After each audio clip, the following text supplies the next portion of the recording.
अब हम चलते हैं खंड बा, जो कि संस्कृत वाला भाग होता है और जिसके लिए मैंने पहले ही कहा कि 45 मिनट इसके लिए बचा के जरूर रखें, क्योंकि इसमें प्योर नंबर मिलते हैं, बिल्कुल पूरे पूरे नंबर आपको मिलेंगे, इसमें नंबर नहीं कटते। तो लेकिन क्या करते हैं, अक्सर बच्चे संस्कृत से घबराते हैं।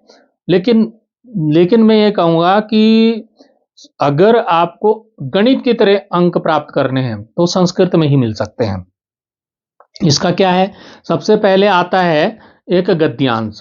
संस्कृत का गद्यांश आता है कि निम्नलिखित गद्यांश को पढ़कर किन्हीं 3 प्रश्नों के उत्तर संस्कृत में पूर्ण वाक्यों में दीजिए। गद्यांश होगा एक, मैं दिखा देता हूं, यहां पर एक गद्यांश है। एक गद्यांश, एक संस्कृत का गद्यांश इस तरह का आपके पास होगा और आपको क्या करना है, संस्कृत गद्यांश के उत्तर को उसी पैराग्राफ में, उसी गद्यांश में छिपे मिलेंगे आपको प्रश्नों के उत्तर, और वहीं से आपको ढूंढ करके पंक्तियों को, शब्दों को मिला मिला करके वहीं से ढूंढ लेने हैं। ऐसे ही श्लोक के होंगे, तो श्लोक का भी आपको मन ही मन में अर्थ निकालना है और मन मन में हिंदी में अर्थ निकाल के उसको फिर आप प्रश्नों के सही उत्तर दे पाएंगे। अब यहाँ पर ये दे रखा है गद्यांश कि एकदा अनुजा स्वादु मांसम आनितवान। तो आपकी पुस्तक में एक पाठ है संस्कृत प्रबोधिनी में, वन्य पशुआ भ्रातृ एव, कुछ इस तरह पाठ है, उसे लिया गया है कि एकदा अनुजा, उसमें 2 भाई हैं, एक छोटा भाई एक बड़ा भाई। तो जो अनुजा मतलब छोटा भाई जो है, वो एक बार स्वादु मांसम आनितवान, स्वादिष्ट मांस लेकर आया, क्योंकि वो शिकार करके मांस लाया, तो स्वादिष्ट मांस लेके आया, किंतु तस्य भक्षणात्, लेकिन उसको खाने से, भक्षण करने से मतलब खाने से, अग्रजा जो बड़ा भाई है, उदरे, उदरे मतलब पेट में, बड़े भाई के पेट में, महानतम बहुत ज्यादा, अत्यधिक, तापम, तापम मतलब जलन, कष्ट, दर्द, है ना, अनुभूतवान मतलब उसको दर्द महसूस हुआ, बहुत ज्यादा जलन हो गई पेट में उस मांस को खाने के बाद।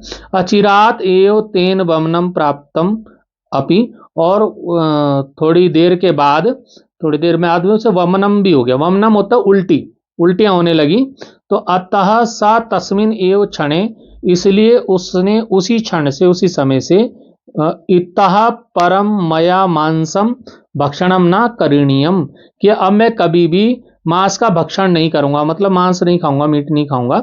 इति संकलम संकल्पम अनुजम अवदत, वो उसको बोला, अपने छोटे भाई को बोला कि मैं आज के बाद मांस नहीं खाऊंगा। ठीक है, तो वो अनुज बोला, भ्रातः इता परम अहम कदापि मांसम भक्षणम न करिष्यामि, और मतलब मैं भी अब जो है कभी मांस का भक्षण नहीं करूंगा। अब यहां पर प्रश्न आते हैं।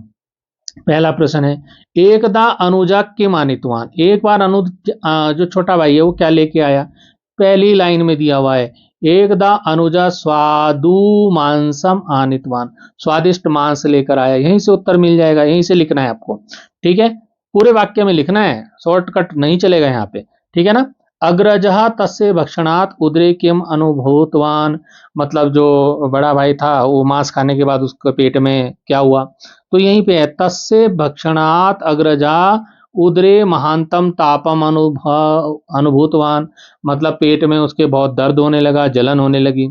फिर आता है अगला प्रश्न कि अग्रजा तस्मिन क्षणे किम संकल्पम अनुजम अवदत, बड़े भाई ने छोटे भाई को क्या संकल्प बताया, संकल्प बताया, क्या बताया, सह तस्मिन क्षण एव क्षणे पिता परम मया मांसम भक्षणम न करणीयम इति संकलम अनुजम अवदत, कि मैं आज के बाद कभी भी मांस का भक्षण नहीं करूंगा, ये नहीं करना चाहिए, मतलब मांस का भक्षण करना ही नहीं चाहिए बोला वो।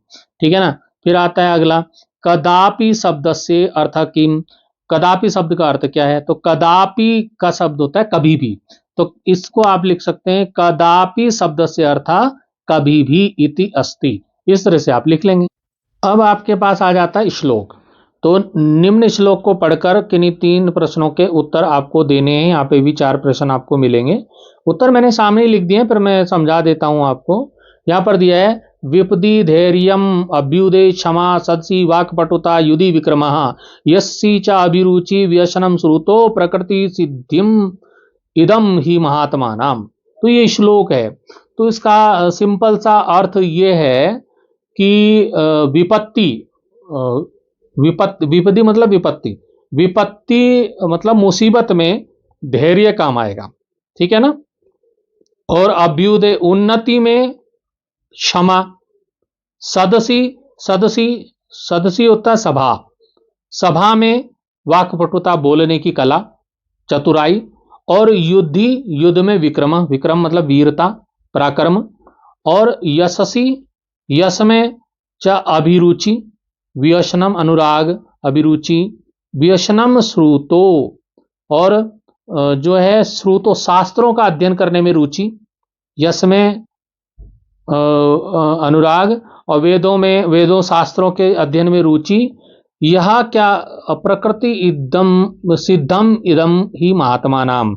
जो महापुरुष लोग होते हैं, महात्मा नाम मतलब महात्माओं, अर्थात महापुरुषों को निश्चय ही प्रकृति मतलब स्वाभाविक रूप से प्राप्त होता है। ये जो महान लोग होते हैं उनको ये सब प्राप्त होता है, मतलब विपत्ति, विपत्ति में धैर्य धारण करना, उन्नति में दूसरों के दोषों को क्षमा कर देना, सभा में भाषण की कुशलता, युद्ध में पराक्रम का प्रदर्शन करना, कीर्ति बढ़ाने वाले कार्यों में रुचि लगना, ज्ञान में आसक्ति रखना।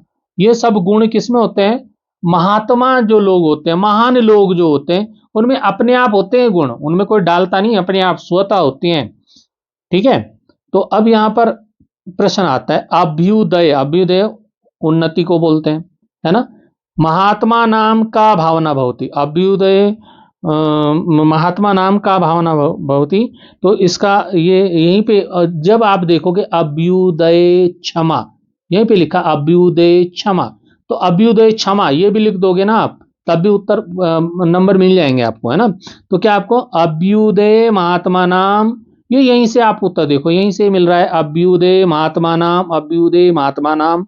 का की जगह आपको लिखना है क्षमा, क्षमा, और बाकी भावना भवती, भावना भवती, यहीं से उत्तर मिल जाएगा आपको, बस प्रैक्टिस थोड़ी सी करनी पड़ेगी ना। अब आता है सभायाम महात्मना कया शोभयन्ते। तो सभायाम, सभा किसको बोलते हैं? सदसी को। सदसी में क्या है? वाक्पटुता, बस ये वाक्पटुता शब्द ले लेना आपको। तो सभायाम महात्मना, सभायाम महात्मना, कया की जगह आपको क्या लिखना है? वाक्पटुता, बोलने की चतुरता। मैंने हिंदी में भी समझा दिया।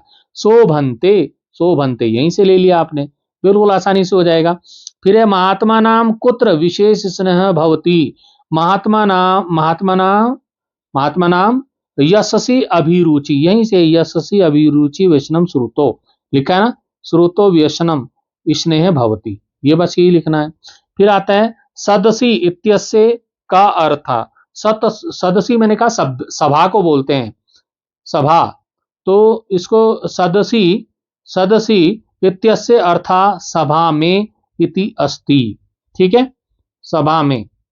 अब आता है अगला प्रश्न, समझ में आ गए होंगे, थोड़ा सा प्रैक्टिस करनी पड़ेगी यार, थोड़ी प्रैक्टिस होगी तो हो जाएगा। अब आता है अगला प्रश्न, अधोलिखित प्रश्नेभ्य को अपि चत्वारि, चत्वारि प्रश्न, नीचे प्रश्न दे रखे हैं, 4 प्रश्नों के उत्तर देने, ये आपको थोड़ा देखने पड़ेंगे, क्योंकि ये संस्कृत प्रबोधिनी जो पुस्तक है ना, अब उसमें जितने भी पाठ हैं, 7-8 पाठ हैं, उन सभी पाठों में से एक एक प्रश्न दिया है, हर पाठ से एक प्रश्न दे दिया है। तो अब आपको तैयारी तो करनी पड़ेगी ना, तभी आप इनको कर पाओगे। तो इसके लिए मैंने इंपॉर्टेंट क्वेश्चन का वीडियो दिया है चैनल पर, उसको आप देख लीजिएगा।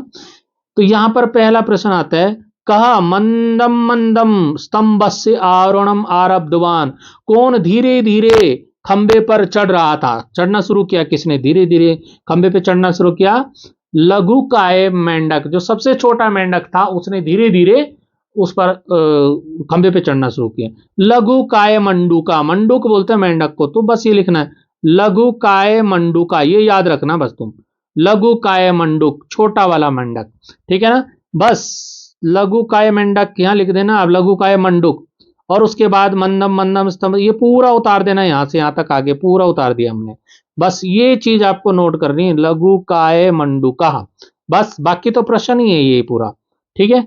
इसी तरह से अब अगला प्रश्न है, गोविंद बल्लभ पंत से उच्च शिक्षा कुत्र संपन्ना, गोविंद बल्लभ पंत की उच्च शिक्षा कहां हुई? प्रयाग में हुई थी, प्रयाग नगरे, बस याद रखना आपको, प्रयाग नगरे, ठीक है। तो यहां पर है गोविंद बल्लभ पंत से, गोविंद बल्लभ पंत से, यही लिखना है। उच्च शिक्षा, उच्च शिक्षा। बस कुत्र की जगह आपको क्या लिखना, प्रयाग नगरे, प्रयाग नगरे, बाकी संपन्ना अभवत ये पूरा लिख देंगे। प्रयाग नगरे आपको याद रखना है, ठीक है ना। अब आता है अगला पॉइंट, केसाम अचैतन्यम न विद्यते, किनमें अचेतनता नहीं होती। अचेतनता किस में नहीं होती, वृक्षों में।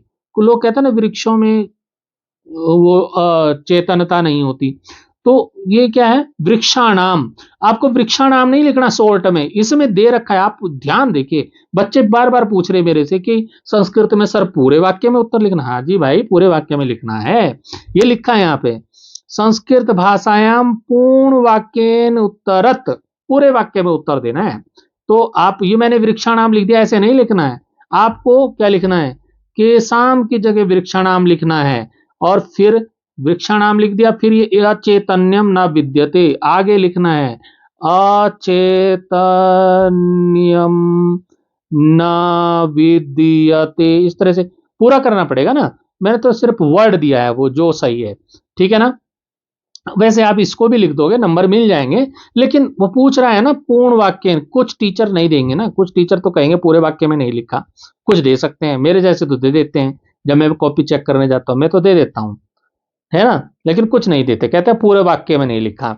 तो आप पूरे वाक्य में लिखें, ठीक है। अगला है धर्मात्मजहा। ये धर्मात्मजहा इति पदम का समय प्रयुक्त, ये किसके लिए आया है धर्मात्मजा, तो ये धर्मात्मजा किसके लिए है, धर्मराज युधिष्ठिर, युधिष्ठिर याद रखना, धर्मराज युधिष्ठिर को बोलते हैं, तो युधिष्ठिर के लिए आया है। तो इति पदम युधिष्ठिराय, युधिष्ठिराय प्रयुक्तम, युधिष्ठिर के लिए आया है, ये शब्द युधिष्ठिर के लिए है। तो धर्मात्मजा इति पदम, धर्मात्मजा इति पदम, ये तो इतना ही लिखना। प्रयुक्ता, प्रयुक्ता भी लिखना। युधिष्ठिराय आपको याद करना है, युधिष्ठिर के लिए धर्मराज आया है, ठीक है ना। युधिष्ठिर के लिए, जो 5 पांडव थे ना उनमें सबसे बड़े तो युधिष्ठिर, युधिष्ठिर के लिए आया है धर्मात्मजा। अब आता है अरुणाचल प्रदेशे रूप ग्रामे कौ निवसत स्म, अरुणाचल प्रदेश में रूप ग्राम में कौन रहते थे। कौ, कौ आया है, कौ, कौ, कौ मतलब कौन, दो, दो रहते थे वो, कौन दो रहते थे वो, सहोदरो, सवधरो, सवधरो, सयोधरो, सयोधरो कौन, सहोदर किसे बोलते हैं, सहोदर, सहोदर होता है भाई, सगे भाई, सगे भाई याद रखना, सगे भाई को बोलते हैं सहोदर। तो दो सगे भाई रहते थे, अग्रज अनुज, अनुज अग्रज, छोटा भाई बड़ा भाई, अभी हमने पढ़ा था एक गद्यांश पद्यांश में, गद्यांश में आया था कहीं। तो सहोदरो, तो सहोदरो नहीं लिखना, यह लिखना अरुणाचल प्रदेश रूप ग्रामे, फिर लिखना सहोदरो निवसत स्म, इस तरह से लिखना है।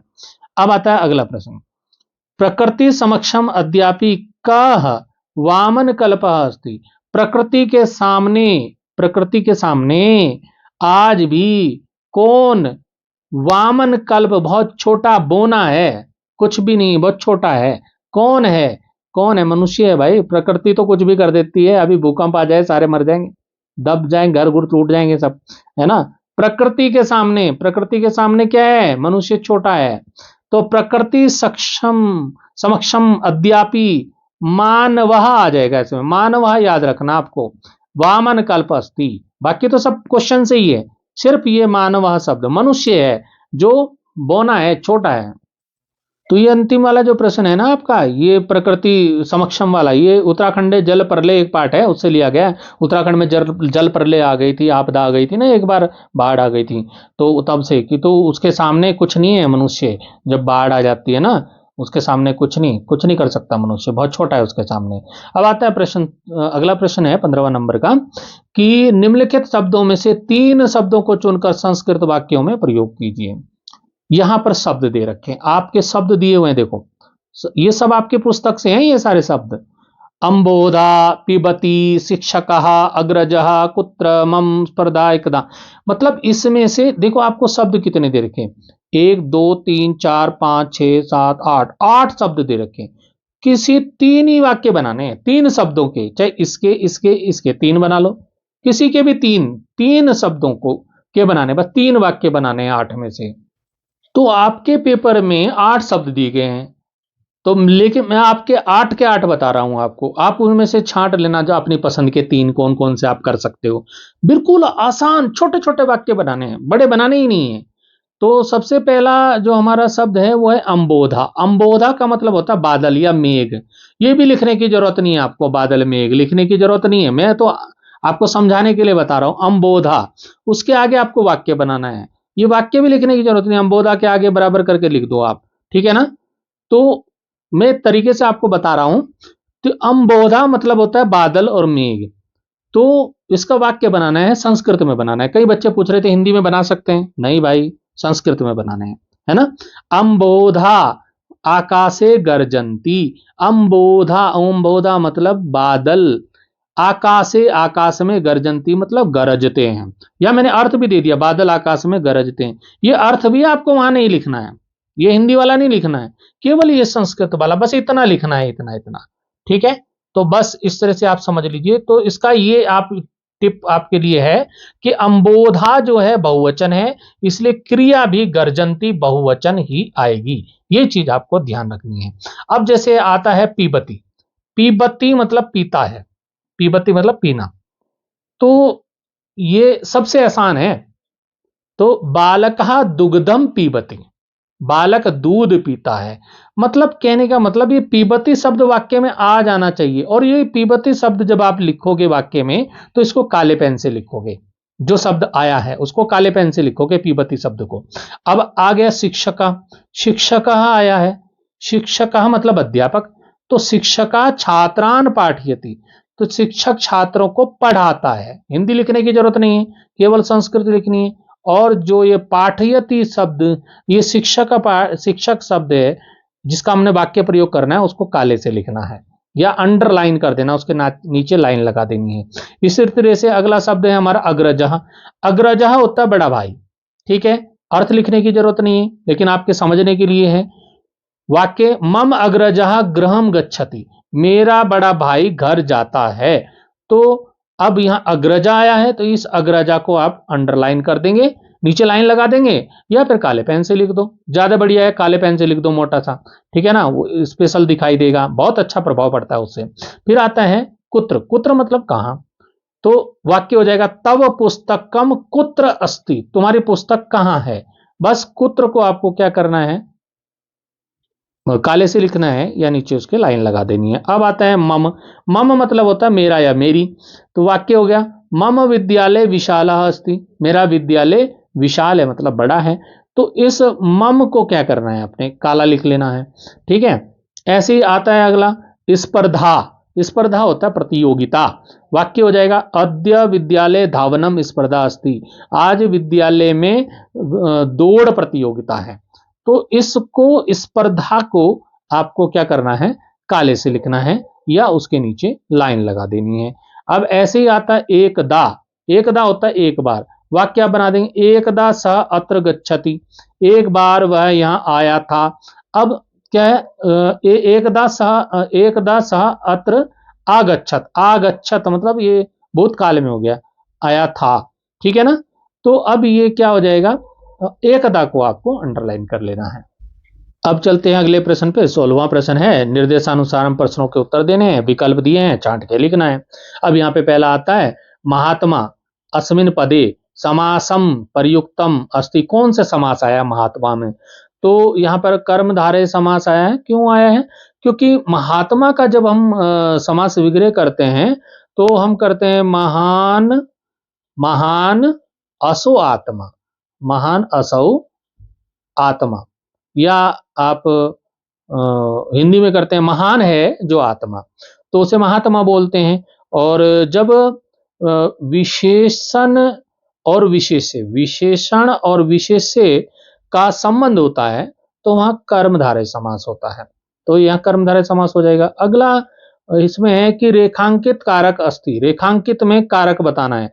अब यहाँ वाक्य है खगा आकाशे उड्डयंती, पक्षी आकाश में उड़ रहे हैं। अब यहाँ पर जो आकाशे शब्द है, रेखांकित शब्द, इसमें आपको वो बताना है, क्या बताना है आपको, कारक बताना है। तो यहाँ पर कारक वाला प्रश्न भी आता है।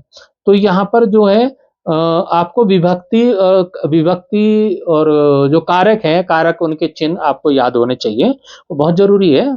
अगर आप संस्कृत पढ़ रहे हैं तो ये चीज तो बहुत जरूरी है। हिंदी में भी जरूरी है कारक, तो कारक बहुत जरूरी है। तो यहाँ पर इसका अर्थ क्या निकलता है वो देखें। इसका अर्थ निकलता है आकाशे। आकाशे मतलब आकाश में, यहाँ पर इसका अर्थ निकला आकाश में।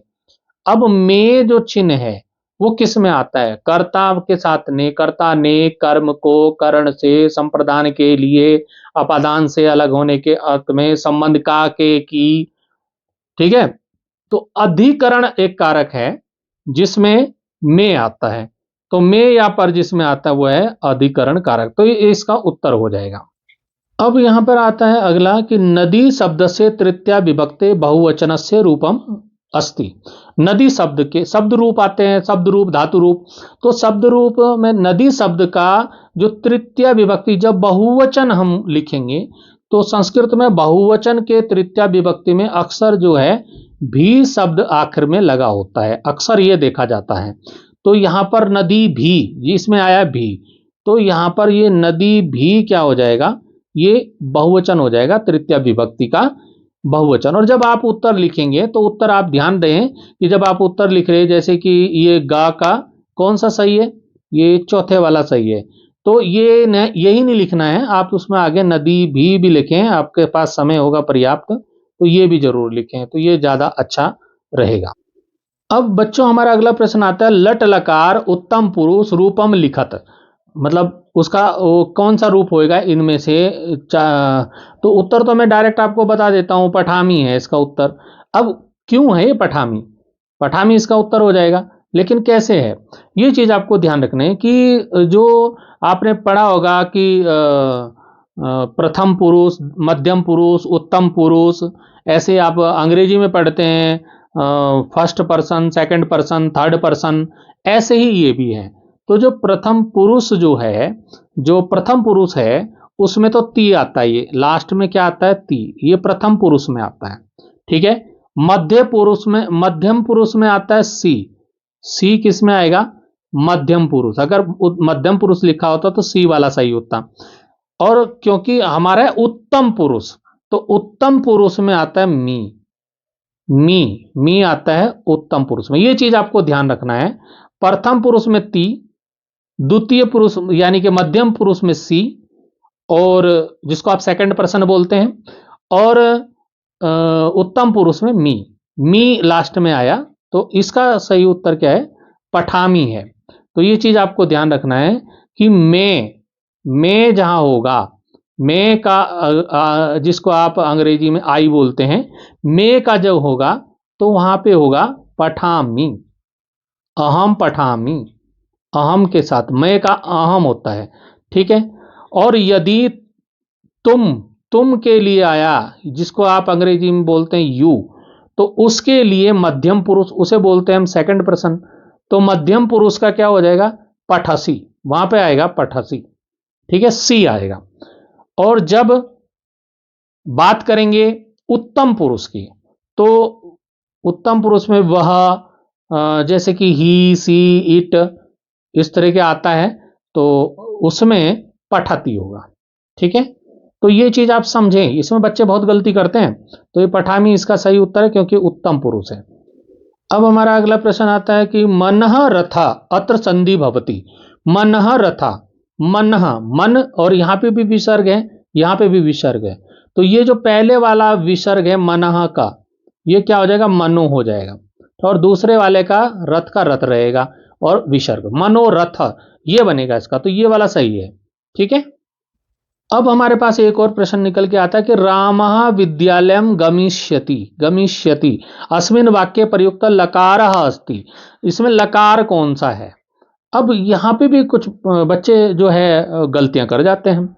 तो इस चीज में आपको ध्यान रखना है कि जो आप वर्तमान काल जो है, वो जिसको आप क्या बोलते हैं? प्रेजेंट, अंग्रेजी में क्या बोलते हैं? प्रेजेंट टेंस, प्रेजेंट टेंस बोलते हैं ना।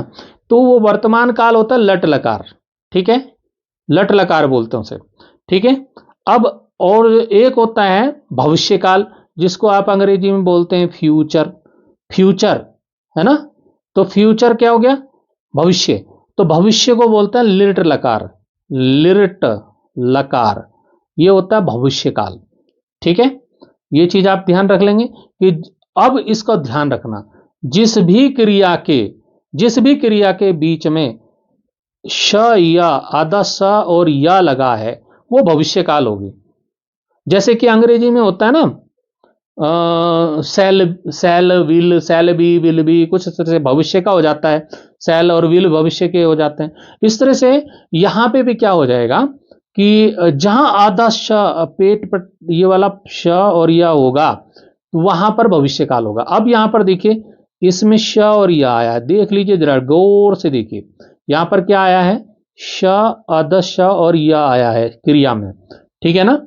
तो यहां जहां गमिष्यति, पठिष्यति, करिष्यति, इस तरह के जो शब्द आएंगे वो भविष्य काल है। और भविष्य काल को मैंने बताया वो कौन सा लकार है, लिट लकार, ये भविष्य वाला है।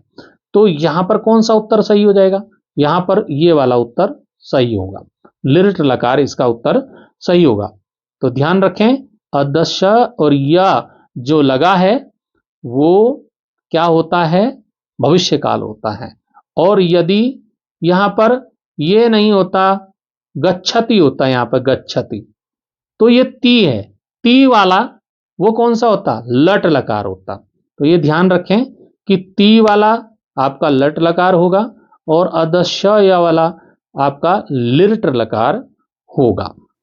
अब मित्रों चलते हैं हम अपने अंतिम प्रश्न की ओर। अंतिम प्रश्न है कि अस्मिन् प्रश्न पत्रे आगत श्लोकम विहाय पाठ्य पुस्तकात कंठस्थ एकम श्लोकम लिखित्वा तस्य हिंदी भाषायाम अनुवादम कुरुत। तो क्या मतलब है, इस प्रश्न पत्र में आए हुए श्लोक को छोड़ देना है। इस प्रश्न पत्र में जो श्लोक आया होगा ना उसको नहीं लिखना है, अपनी पाठ्य पुस्तक से याद किया हुआ एक श्लोक लिखना है और उसका हिंदी में अनुवाद करना है। तो आपको श्लोक वो नहीं लिखना जो पेपर में आया है, और जो श्लोक होना चाहिए वो आपकी किताब का ही होना चाहिए। ऐसे नहीं कि कोई भी मुझे याद है वो मैं लिख देता हूं या लिख देती हूं, वो नहीं चलेगा। ठीक है ना।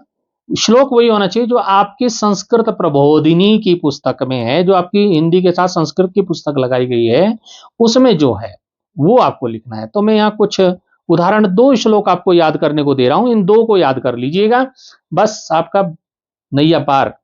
तो आप ये श्लोक आपको याद करने हैं, ये दो दो लाइन के दो श्लोक मैं आपको बता रहा हूं, ये श्लोक आपको याद करने हैं और उनका हिंदी अनुवाद भी यहां पर मैंने दिया है, उसको आपको याद करना है। देखिए, हे जिव्य कटुक स्नेहे मधुरम किम न भाससे, मधुरम वद कल्याणी लोकोयम मधुर प्रिया। बस इतना सा आपको याद करना है और इसका हिंदी अनुवाद याद करना।